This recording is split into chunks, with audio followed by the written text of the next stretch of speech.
Formenn Samfylkingar, Viðreisnar og Flokks fólksins hafa náð samkomulagi myndun nýrrar ríkisstjórnar. Stjórnarsáttmálinn og ráðherraskipan verða kynnt helgina. Franskur karlmaður hlaut þyngsta mögulega dóm fyrir að byrla þáverandi konu sinni Ólivían, nauðga henni og leyfa tugum annarra það einnig. 50 aðrir hlutu dóm í málinu. Vladimir Putin, forseti Rússlands, segir vopnahlé í Úkraínu tilgangslaust og segist tilbúinn í eldflauga innvígi við Bandaríkin. Forseti Úkraínu segir Putin brjálaðan og njóta þess að drepa fólk. I think he's crazy. Með virkjun glatvarma frá verksmiðju TDK á Akureyri hefur Norðurorka aukið verulega afköst hitaveitunar í bænum. Innspýtingin samsvarar vatni til húshitunar í 2 íbúðahverfum. Starfsmenn skógarafurða í Fljótsdal á Austurlandi hafa vart undan að framleiða eldivið fyrir hátíðarnar. Aðventan annað tími hjá þeim og eftirspurnin mikil.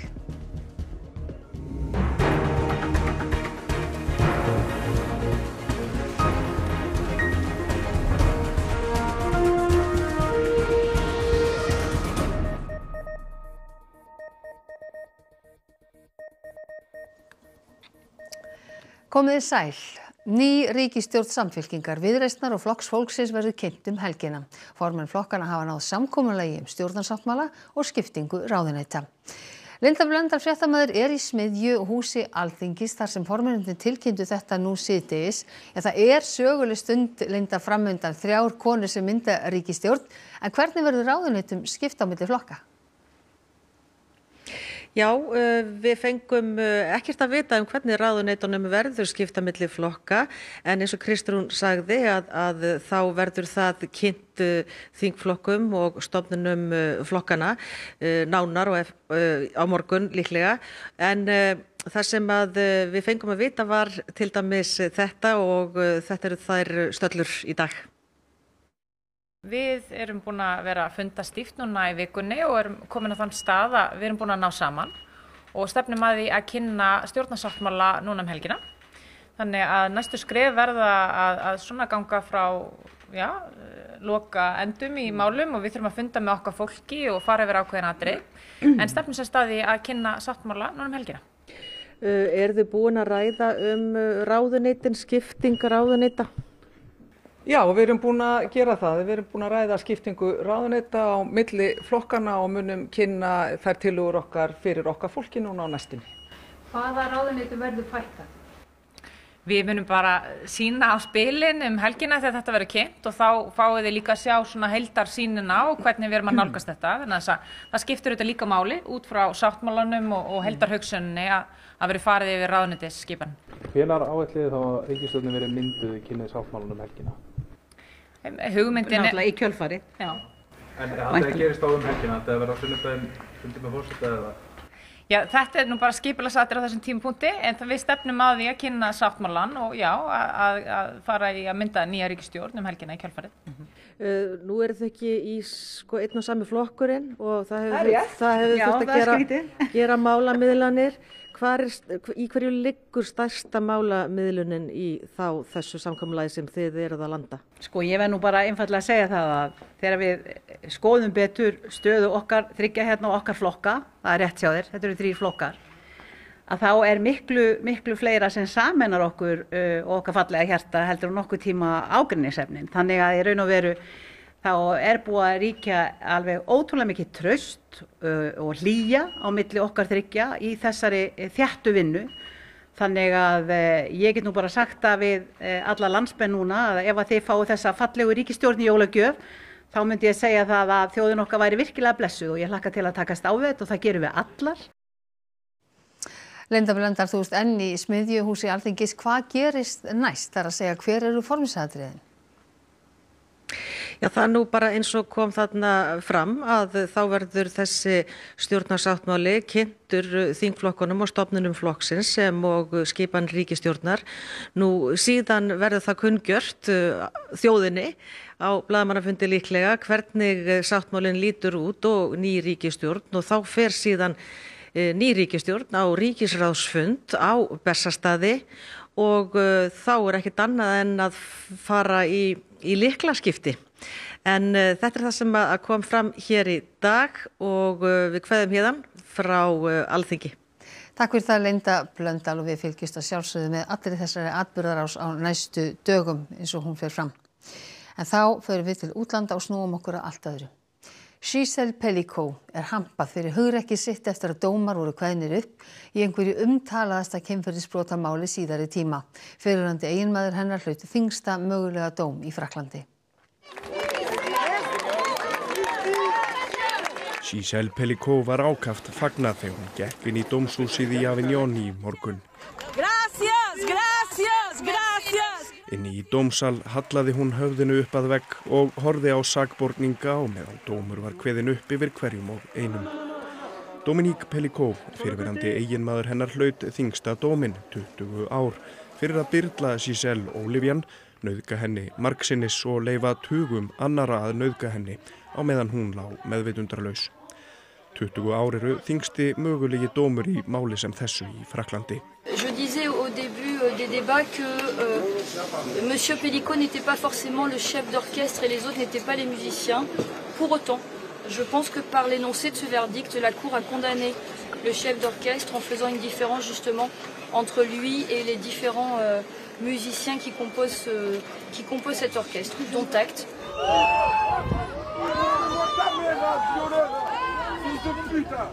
Hinir 50 sakborningarnir hlutu allir vægari dóm en saksóknarar kröfðust. Þeir 49 sem voru dæmdir fyrir brot gegn Pelicot fengu á milli 3 ára og 15 ára fangelsi. Einn sakborninga, Jean-Pierre Maréchal, var dæmdur fyrir að læra af Dominique Pelicot hvernig hann ætti að byrla eiginkonu sinni og nauðga henni og hlaut 12 ára fangelsi fyrir.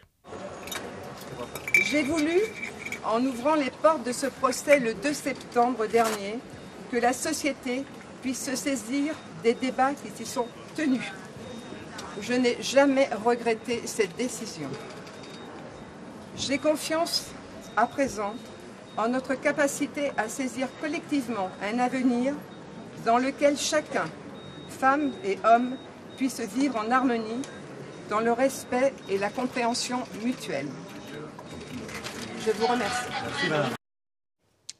Róbert Jóhannsson, þetta mál hefur hlotið gríðarlega athygli allan heim. Já, og það ekki síst henni Giselle sjálfri að þakka því að hún ákveður það, eins og hún sagði það áðan, að réttarhöldin séu fyrir opnum dyrum. Hún hafði möguleika á því að hafa lokuð réttarhöld þar sem hvorki nafn hennar né sakborninga í málinu kemur fram. En hún var alltaf hörð á því að láta nafn sitt birtast, þannig að öll gögn málsins yrðu opin og þar á meðal myndbönd af brotunum. Því að skömmin væri jú ekki hennar heldur sakborningana. En nú hafa sakborningarnir nánast allir fengið vægari dóma eða vægari refsingu heldur saksóknarar fóru fram á. Hver hafa viðbrögðin verið við því? Já, börnin hennar Pelicot sögðu strax eftir réttarhöldina að dómarnir væru allt of vægir og það virtist fólk fyrir utan dómshúsið virtist vera sammála því þegar að fjölmiðlar töluðu við þau. On est ému parce que c'est un moment historique pour l'histoire des femmes, c'est-à-dire que c'est l'histoire de la culture du viol qui s'écrit encore une fois. Les peines annoncées, elles ne sont pas à la hauteur des attentes des femmes et de l'histoire des femmes. C'est-à-dire que Giselle, elle va retourner chez elle et pareil, c'est-à-dire que pour 20 ans, elle, c'est sa vie qui est tuée alors que son mari, c'est 20 ans derrière les barreaux et il pourra ressortir après et faire sa vie, hein, ou mourir et ne jamais avoir de remords. Et pareil, pour ceux qui ont de 3 à 5 ans, c'est pas normal qu'on puisse avoir une peine différente alors que c'est le même acte. Je trouve que c'est un peu faible quand même par rapport à tout ce qui s'est passé. C'est des années qui sont parfois avec sursis, parfois juste trop faibles par rapport à tout ce qui s'est passé, toute l'ampleur que ça a eu, tout ça. Donc c'est un peu, pas décevant, mais sous nos attentes, on va dire, je pense. Róbert, en viðbrögð stjórnvalda hefur til dæmis Emmanuel Macron forseti eitthvað tjáð sig? Nei, ekki enn. Hann á eyjunni Mayotte, frönsku eyjunni Mayotte sem á Indlandshafi sem var illa út í óveðri á dögunum. En nýji forsætisráðherrann François Bayrou sagði fyrir stundu að hann bæri ómælda virðingu fyrir Giselle. Og forseti franska þingsins, hún Yael Braun-Pivet, hún skrifaði á samfélagsmiðlinn X í morgun að heimurinn væri ekki samur og það væri þökk Giselle. Og fleiri franskir stjórnmálamenn hafa lýst stuðningi við hana. Og þá hafa þeir Olaf Scholz og Þýskalandskanslari og Pedro Sánchez, forsætisráðherra Spánar, Þeir hafa líka tjáð sig málið og sögðu tíma til komin að skila skömminni og Scholz bætti við að Giselle hafi ljáð konum allan heim sterka rödd. En hvað tekur nú við? Líklega verður einhverjum málum áfrýjað, einhverjum dómum og þá taka við bara ný réttarhöld á herra dómstigi. En svo hafa frönsk kvenréttindasamtök vonast til þess að málið veki umræðu laga- og refsiramma kynferðisbrota og þá sömuleiðis verði til þess að lagaumgjörð slíkra mála verði breytt þannig að hún veiti þolendum kynferðis og kynbundins ofbeldis meiri vernd. Róbert Jóhannsson, takk fyrir þetta. Við fylgjumst að sjálfsögðu með þessu máli. Og við snúum okkur öðru. Ég held að Pútín sé brjálaður, sagði forseti Úkraínu á blaðamannafundi í dag. Rússlandsforseti skoraði á Bandaríkjamenn í eldflaugatilraun í dag með kænugard sem skotmark. Vladimir Putin hélt í dag sinn árlega langa blaðamannafund þar sem hann fór víðan völl. Stríðið í Úkraínu tók þó drjúgan tíma af fundinum. Hann sagði meðal annars að vopnahlé dygði ekki til. Длительный период, относительный перемирие, он даст возможность противнику заняться этим. Подготовкой и переподготовкой укрепления личного состава. Нам нужен не перемирие, нам нужен мир, долгосрочный. Hann ræddi einnig nýjar rússneskar flaugar af gerðinni Oresnik og sagði Rússa tilbúna í samanburðartilraun við bandarískar flaugar. Пусть определят какой-то объект для поражения, скажем, в Киеве. Сосредоточат туда все свои силы ПВО и ПРО, а мы нанесем туда удар орешником и посмотрим, что будет. Forseti Úkraínu brást við þessum ummælum á blaðamannafundi í Brussel í dag, þar sem hann hefur fundað með leiðtogaráði Evrópusambandsins. Ну, ви вважаєте, що це адекватна людина? Просто відморозки. Og síðar á fundinum hélt hann áfram að lýsa því hversu hættulegur hann teldi að Putin væri. I think he's crazy. I think so. Really, I think he also thinks that he's crazy. No, it's true. He loves to kill. That's very dangerous for everybody. Afköstin hjá Hitaveitu Norðurorku á Akureyri aukast verulega mikið með virkjun glatvarma úr afþynnuverksmiðjunni í Krossanesi. Heitt vatn sem þannig fæst jafnast á við eina af öflugustu borholum Norðurorku, en kostnaðurinn ekki nema brot af því sem borhola kostar. Þetta verkefni hefur verið undirbúið í tæp 2 ár og miðjan desember hóf Norðurorka að virkja heitt vatn úr verksmiðju TTK. Innspýtingin í hitaveituna felst í að 30 gráðu heitu bakrásar vatni sem íbúar á Akureyri hafa notað við að hita húsin dælt inn á kælikerfi verksmiðjunar. Þar hitnar það upp í rúmar 60 gráður í hringrásum tækjabúnaðinn og því næst dælt aftur út í hitaveituna á Akureyri. Hitaveitan á Akureyri það bil 100 megawatt. Við gerum ráð fyrir að fá hérðan 10 til 12 megawatt. Þannig að við sjáum það, þetta gríðarlega viðbót. Miðað við það vatn sem Norðurorka þegar farin að taka hérna út úr verksmiðju TTK, þá samsvarar það allri heitavatnsnotkun í Haga og Naustahverfi á Akureyri. Og vatnsmagnið á enn eftir að aukast á næstu dögum þar til fullum afköstum náð. Þetta hringrás og þetta endurnýting, þetta bara eins gott að það getur verið. Þá sé hagkvæmnin mikil og kostnaðurinn af þessu verkefni ekki nema lítið brot af því sem það kostar að bora eftir heitu vatni.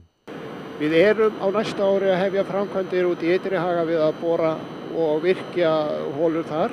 Við gerum ráð fyrir að sú framkvæmd verði rúmlega 2 milljarðar. Hér við að tala það bil 300 milljónir. Auk þess fylgir því ekki inngrip í náttúruna að nýta orku með þessum hætti sem annars færi til spillis í iðnaði. Og þetta líka nýting fyrir verksmiðjuna TTK að þau þurfa að minna að dæla af sjó til að kæla kerfin sín. Þau fá kælingu frá okkar vatni, þannig að það græða allir á þessu. Aðventan annar tími hjá þeim sem framleiða eldivið og mörgum finnst ómissandi að orna sér við arin hátíðarnar. Sum timbur má þó alls ekki brenna og velja skal eldivið sem hæfir hverju eldstæði.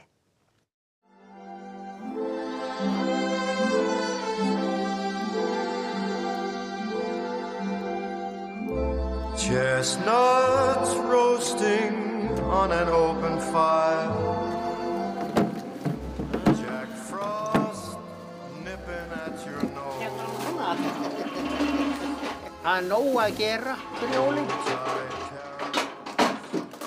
Þetta svona eiginlega jólatörnin okkar að framleiða eldivið og koma því í verslanir fyrir jólin. Við seljum nánast jafn mikið síðustu 2 mánuði ársins eins og restin áraðinu af eldivið, sko.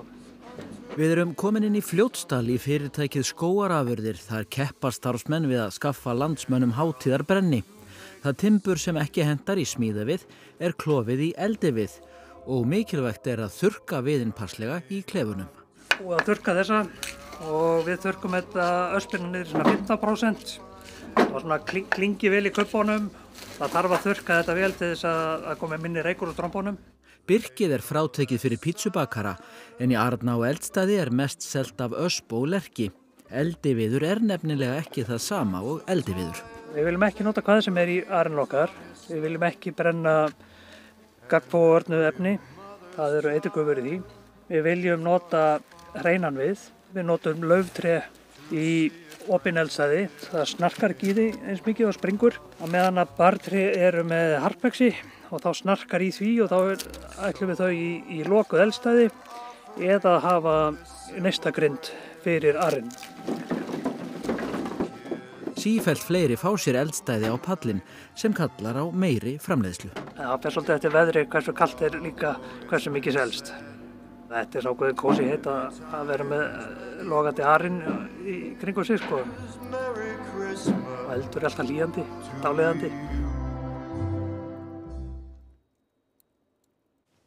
Og meira frá jólum því tónlistarunnendur þurfa ekki að láta sér leiðast þessa dagana því nú er háannatími í tónleikahaldi. Nú Ólafur Rún Erlendsdóttir fréttamaður, þú ert komin á einn þessara tónleikastaða, ekki satt? Jú, Jóhanna, ég er hérna í Minjasafninu á Akureyri og hérna verður mikið dýrðir í kvöld, hérna á að spila jóladjass fram eftir kvöldi, en það er svo mikið að viðburðum að ég fékk eiginlega valkvíða, þannig ég fór á aðra tónleika rétt áðan hjá útgerðarfélagi Akureyrar, þar söng karlakór Akureyrar Geysir sjómennsku og auðvitað jólin, þar var líka verið að fagna 50 ára afmæli sögufrægra togara hérna í bænum, en þar hittum við kórstjóra sem að stýrir hvorki meira né minna en 3 kórum og spilar undir í þeim 4. Við skulum kíkja á það.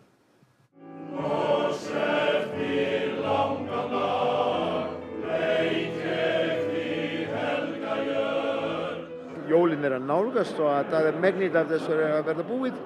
Ég meina jólahaldið með kirkukórin er alveg og svo erum við að fara með karlakórin í sjúkrahús og svo erum við að fara í kvöld að syngja með kvennakórin á Glerárdorg og svo erum við með karlakórin á Glerárdorg og þetta er bara svona. Akkurat, það er nú að gera. Er þetta gaman eða er þetta stress?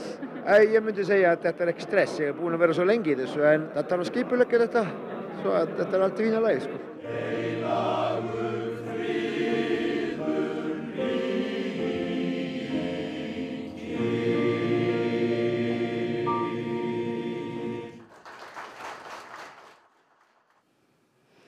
Já, nú er tríóið búið að koma sér fyrir hérna fyrir aftan mig en ég nældi í safnstjóran. Haraldur, segðu mig hvað verður að vera hérna í kvöld?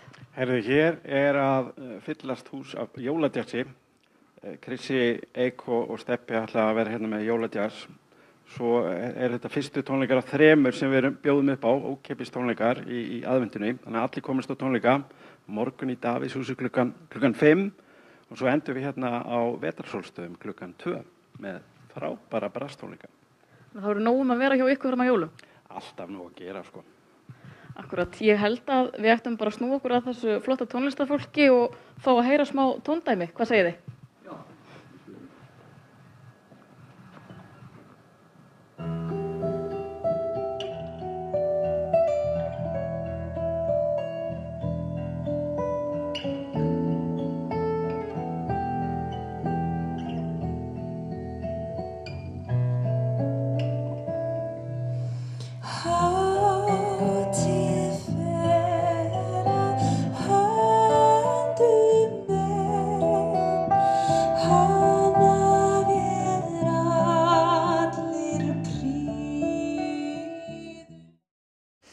Dásamlega tónlist að norðan, en Urður, hvað ætlið þið að bjóða upp á í Kastljósi kvöldsins? Við ætlum að ræða framhjáhald í Kastljósi í kvöld, mismunandi skilgreiningar á því hvað framhjáhald er, hvernig og hvort parasambönd eigi líf eftir framhjáhöld. Svo ætlum við líka að skoða framhjáhald í starfsumhverfinu og hvað áhrif þetta getur haft á vinnustadi. En gestir Kastljóss í kvöld eru þau Ragnhildur Bjarkadóttir, sálfræðingur og fjölskyldufræðingur og Brynjar Már Brynjálsson sem mannauðsstjóri hjá Isavia. Svo verðum við á allt öðrum nótum í lok þáttar en við kíktum á tökustað á Krakkaskaupinu sem á dagskrá á gamlársdag. Takk fyrir þetta urðum við missum ekki að Kastljósi kvöldsins. En við ætlum að líta til veðurs. Í nótt fer lægð austur með suðurströndinni og henni fylgir slydda eða rigning en úrkoma lítið norðan til. Á morgun verður fremur hæg breytileg átt og víða dálítil él eða snjókoma með köflum en léttir til austan til síðdegis. Hiti eða undir frostmarki. Og það Kristín Hermannsdóttir veðurfræðingur sem fer nánar yfir horfur næstu daga að loknum íþróttafréttum sem Almar Ormarsson sér í kvöld. Snorri Steinn Guðjónsson hefur valið 18 manna hóp sem fer á HM karla í handbolta. Það alltaf einhver smá hausverkur, þetta alltaf aðeins einhverja vangaveltur en þetta ekkert eitthvað sem ég missi svefni yfir. Íslendingar mega vera bjartsýnir fyrir heimsmeistaramótið, segir sérfræðingur RÚV. Maður með frekar háa væntingar bara að koma sem allra lengst í mótinu þetta. Og ískaldir hlauparar hlupu maraþon á Suðurskautslandinu, íþróttir eftir andartak. Og við ætlum að rifja upp helstu atriði fréttatímans áður við kveðjum ykkur. Formenn Samfylkingar, Viðreisnar og Flokks fólksins hafa náð samkomulagi myndun nýrrar ríkisstjórnar. Stjórnarsáttmálinn og ráðherraskipan verða kynnt helgina. Franskur karlmaður hlaut þyngsta mögulega dóm fyrir að byrla þáverandi konu sinni Ólífían, nauðga henni og leyfa tugum annarra það einnig. 50 aðrir hlutu dóm í málinu. Vladimir Putin, forseti Rússlands, segir vopnahlé í Úkraínu tilgangslaust og segist tilbúinn í eldflauga einvígi við Bandaríkin. Forseti Úkraínu segir Putin brjálaðan og njóta þess að drepa fólk. Með virkjun glatvarma frá verksmiðju TTK á Akureyri hefur Norðurorka aukið verulega afköst hitaveitunar í bænum. Innspýtingin samsvarar vatni til húshitunar í 2 íbúðahverfum. Þessum fréttatíma að ljúka og það komið að íþróttum, veðri og svo það Kastljós. Næstu fréttir í útvarpi og sjónvarpi klukkan 10 í kvöld og nýjustu fréttir má alltaf finna inn á ruv.is og svo megið þið alltaf senda okkur ábendingar inn á fréttir hjá ruv.is. En við á fréttastofunni við ætlum að segja þetta gott að sinni. Verið sæl.